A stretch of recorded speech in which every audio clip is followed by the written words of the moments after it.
The political circumstances have changed in the United States. The anti-China hawk Donald Trump has apparently suffered a surprise loss in the American presidential polls, and now Joe Biden, a Democrat who is expected to go soft on China, may come to power.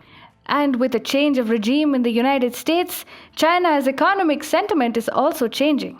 Trump wanted to have nothing to do with China, and therefore American investments in China were supposed to dry up with the sitting US president at the helm of affairs. But as per SCMP, Biden's victory is likely to encourage Wall Street to increase investments in Chinese markets. This comes as great news for the Chinese Communist Party and the pro-China corporates in Wall Street. As per SCMP, Biden is less likely to use tough tariffs as a negotiating tactic against China. What the Biden administration could do is push a united front against the communist nation, compelling it to open up its domestic market.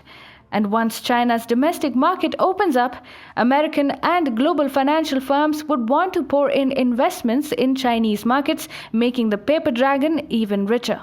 SCMP has quoted Sheng Liuyang, an associate professor with the Department of Economics at the Chinese University of Hong Kong, as saying, Biden's party represents the interests of top American corporates, financial firms, and high-tech companies, so he is more likely to push China on reforms. Wall Street has always had a strong pro-China lobby. A certain set of investors have found China as a safe haven for their investments since the Great Recession of 2008. Wall Street giants such as Goldman Sachs Group and JP Morgan Chase & Company have tens of billions of dollars at stake in China. 5 big US banks had a combined $70.8 billion of exposure to China in 2019, with JP Morgan alone plowing $19.2 billion into lending, trading, and investing. Such is the thirst of Wall Street to make inroads into China that companies like Goldman Sachs are hiring sons, daughters, nephews, and nieces of CCP's Politburo in their plush US offices without any experience and qualification to show its goodwill. In 2016, JP Morgan Chase was fined by American regulators for giving jobs to well-connected Chinese princelings.